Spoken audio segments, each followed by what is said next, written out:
El gótico es el arte europeo de los siglos XIII al XV, si bien en Italia irrumpió el Renacimiento a principios de este siglo XV, en el 480, y en sentido contrario, en algunos países pervivió con fuerza el estilo gótico hasta bien entrado el siglo XVI. La característica fundamental de la pintura gótica es la búsqueda del realismo, pues se intenta que la obra de arte refleje lo más fielmente posible la realidad que rodea al hombre, porque esa realidad dejó de ser considerada un obstáculo, un impedimento para llegar a la belleza divina y se convirtió en el mejor medio para alabar la grandeza de Dios creador. Es decir, se consideraba que la mejor manera de poder llegar a comprender la magnificencia de Dios era hacerlo por medio de sus criaturas. Es precisamente la pintura la manifestación artística que mejor reflejó durante la etapa del gótico el cambio de actitud del hombre con respecto a su entorno físico, ya que pudo contar con mejores recursos para llevarla a cabo. La pintura se presta mejor para representar al hombre y al espacio que le rodea, de ahí que tienda a buscar el detalle visual, la ordenación del espacio pictórico, la elección de una escala de proporciones que refleje la realidad y que intente transmitir la noción de espacio tridimensional y, como consecuencia, la perspectiva y la gradación de color. En la pintura gótica se distinguen al menos 4 estilos distintos que tuvieron diferentes intensidades y repercusiones: el gótico lineal, el trecento italiano, el gótico internacional y el estilo flamenco. El estilo italogótico o trecento surgió en Italia y se desarrolló entre los siglos XIII y XIV. Recoge la influencia bizantina que se había conservado a través de la pintura románica en Italia.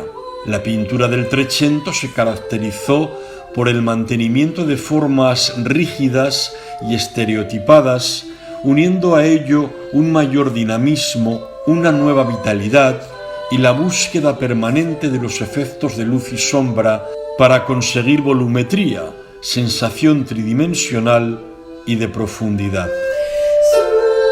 Los pintores más importantes del Trecento son Cimabue y Giotto en la escuela florentina, la más innovadora, y Duccio di Buonisegna, Simone Martini y los hermanos Pietro y Ambrosio Lorenzetti en Siena, más apegada a la tradición bizantina.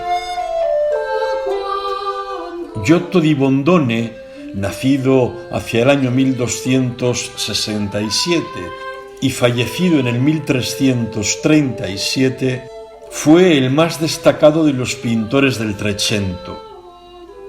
Cuenta Giorgio Vasari que siendo un niño Giotto era pastor y que un día, estando el famoso pintor Cimabue de paseo por el campo, vio que ese niño pastor, mientras cuidaba su rebaño, estaba distrayéndose dibujando con un pedazo de carbón la figura de una oveja sobre una roca. Fue tal la calidad del dibujo del niño que Cimabue acogió de aprendiz al joven pastor, y al poco tiempo el discípulo superó en calidad al maestro, como escribió Dante en el canto 11 de su Divina Comedia. Creía Cimabue ser árbitro en el campo de la pintura, y ahora es a Giotto a quien se aclama, de modo que ha quedado oscurecida la fama de aquel. Por su parte, Boccaccio, en el Decamerón, escribió: Giotto fue de ingenio tan excelente que ninguna cosa de la naturaleza, madre de todas las cosas y alimentadora de ellas con el continuo girar de los cielos, Con el estilo, la pluma o el pincel, había que no pintase tan semejante a ella, que no ya semejante, sino más bien ella misma pareciese, en cuanto muchas veces en las cosas hechas por él se encuentra que el vivísimo juicio de los hombres se equivoca, creyendo ser verdadero lo que es pintado, y por ello, habiendo él hecho tornar a la luz aquel arte que muchos siglos bajo los errores ajenos, que más para deleitar los ojos de los ignorantes que para complacer al intelecto de los sabios pintan, había estado sepultada, merecidamente puede decirse que es una de las luces de la florentina gloria, y tanto más cuanto que con la mayor humildad, viviendo siempre en ella como maestro de las artes, la conquistó, rehusando siempre ser llamado maestro, el cual título, por él rechazado, tanto más resplandecía en él, cuanto más era usurpado con avidez mayor por quienes menos sabían que él o por sus discípulos. En el siglo XIII, la pintura italiana estaba fuertemente influida por el arte bizantino, por lo que era tremendamente hierática y poco naturalista. Giotto empezó a trabajar con volúmenes y profundidades, consiguiendo efectos que sorprendieron a sus contemporáneos y que abrieron el camino del arte del Quattrocento. Su concepción de la figura humana, que representó con líneas amplias y redondeadas, en lugar de la representación plana y bidimensional de los estilos gótico y bizantino, indica una preocupación por el naturalismo que significó un punto de inflexión en la evolución de la pintura occidental. Se opuso a los colores vivos y brillantes y a las líneas largas y elegantes propias del estilo bizantino, y prefirió trabajar con una representación más serena y realista. Se centró en lo humano y en lo real, más que en lo divino y lo ideal. Sus escenarios son como cajas arquitectónicas un poco más abiertos que los fondos totalmente planos de las pinturas bizantina y gótica, pero sin llegar todavía al pleno desarrollo de la perspectiva que se conseguirá en la pintura renacentista inmediatamente posterior. Una de las obras más destacadas de Giotto es el gran conjunto de frescos de la Capilla de la Arena o de los Scrovegni de Padua, pintados entre 1303 y 1306, del que forma parte esta escena de la huida a Egipto. El edificio es conocido como Capilla de la Arena porque se construyó sobre las ruinas de una arena, es decir, de un anfiteatro romano. Fue mandado construir por Enrico Scrovegni como oratorio privado y con destino funerario, con el propósito de lograr también la expiación de los pecados de su padre, un famoso y despiadado usurero que incluso fue mencionado por Dante en la Divina Comedia como ejemplo no precisamente de virtud.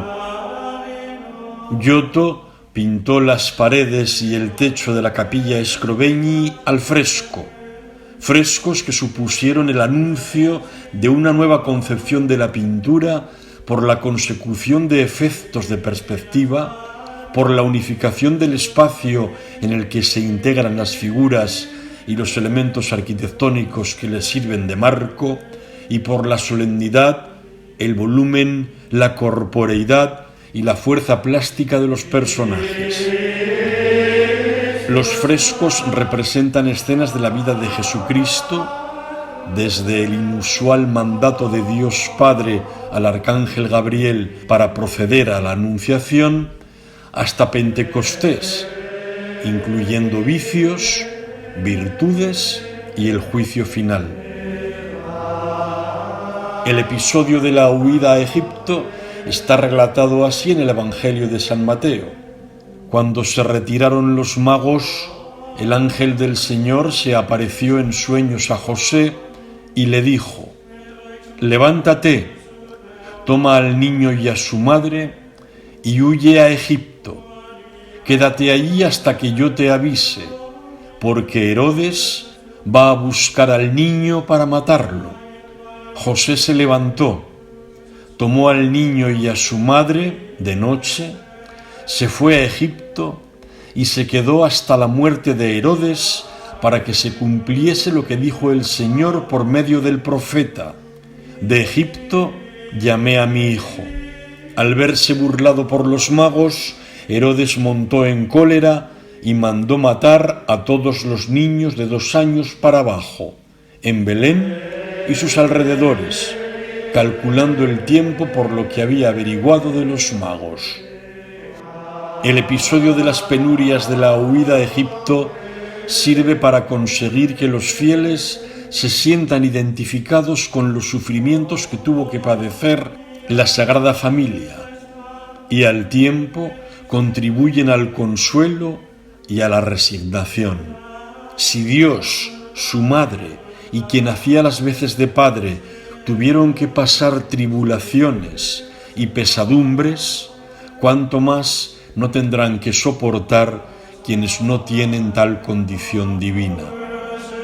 El fresco que Giotto pintó de la huida a Egipto en la Capilla Scrovegni, con la apariencia de cuadro reportato, representa a San José, la Virgen y el niño huyendo a Egipto para evitar la persecución de Herodes, que había ordenado la matanza de todos los niños nacidos en Belén, menores de 2 años, al no poder identificar a Jesús, de quien quería deshacerse para no ver en peligro su trono.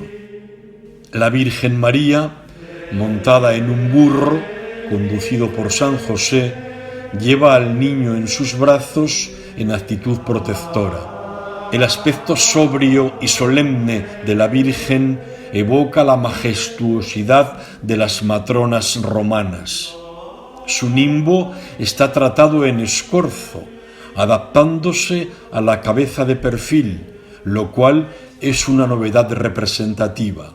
Con túnica y capa, su vestido rojo tiene remates bordados.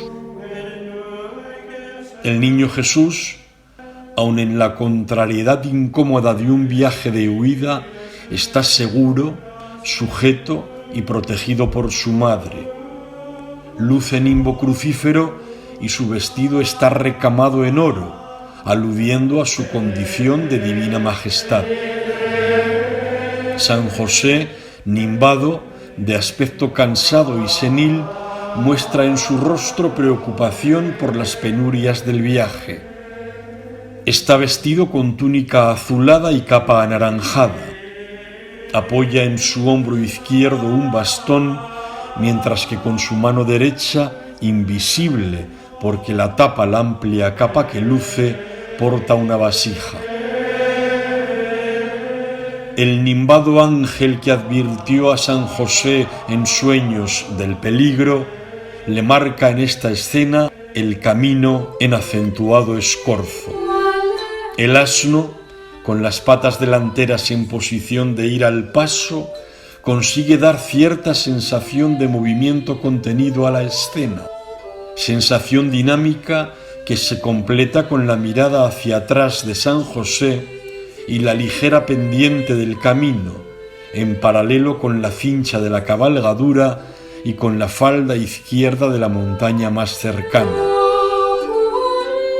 Esta montaña, sobre la que se recortan las figuras centrales de la escena, marca la estructura compositiva dominante, a modo de triángulo, con la línea de altura marcada por la vertical de la Virgen.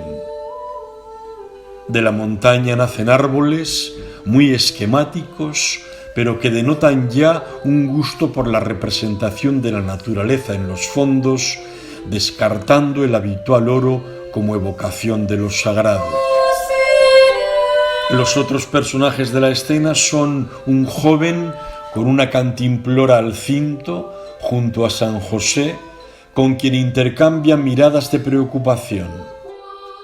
Este joven que toma junto a San José la delantera de la comitiva está tocado con una corona de hiedra, planta que representa la fidelidad, pero también la muerte y la vida eterna.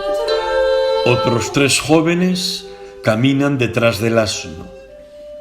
Para la plasmación concreta de los personajes representados, Giotto parece que pudo inspirarse en el siguiente pasaje del Evangelio apócrifo del pseudo Mateo.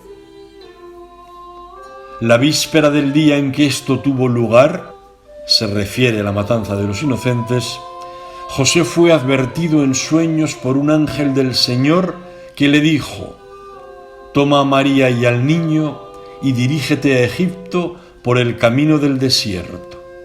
Y José partió siguiendo las palabras del ángel. 3 muchachos hacían ruta con José y una joven con María. Esta joven sería la vestida de rojo detrás del asno, que algunas versiones han identificado con Salomé, la partera que asistió a la Virgen según los apócrifos. Algunos analistas identifican a los 3 jóvenes de la escena como los hijos de San José, tenidos en un anterior matrimonio. Giotto consigue trasladar al fiel que contempla el fresco una atmósfera cargada de los sentimientos que tendrían los personajes protagonistas del obligado viaje: expectativa, incertidumbre, preocupación. Le hace partícipe de una escena divina plenamente humana, compartiendo la tensión, la angustia de una familia que tiene que huir apresuradamente para salvar a un niño. Se enfatiza así la naturaleza humana de Cristo y se busca la identificación del devoto con la Sagrada Familia. Este fresco de la huida a Egipto evidencia asimismo el impacto escenográfico, el sentido teatral que Giotto impregnaba en sus escenas. Las figuras aparecen como en una plataforma a modo de escenario y el paisaje parece el montaje de fondo. Esta obra ejemplifica el estilo de Giotto con la búsqueda de volumen, de masa, de la corporeidad de los personajes que discurren no sobre un fondo plano, sino sobre un paisaje que también pretende dar sensación de volumen y plasticidad, con montes como acartonados, todo muy alejado de la plenitud propia de la tradición bizantina con la que Giotto rompe para dar paso a la más depurada representación del 400. La obra de Giotto se adelantó a su tiempo. La mayor parte de sus seguidores pintaron en una línea menos realista y más abiertamente decorativa. Habría de ser Masaccio, un siglo después, quien difundiera el estilo de Giotto, cuyo ejemplo fue crucial para el desarrollo de la pintura florentina posterior y cuyo interés por la representación de la figura humana y del mundo visible se convirtió en una preocupación predominante en el Renacimiento. El cronista Giovanni Villani, contemporáneo de Giotto, le señaló como el maestro de pintura más soberano de su tiempo, pues dibujó todas sus figuras de acuerdo con la naturaleza.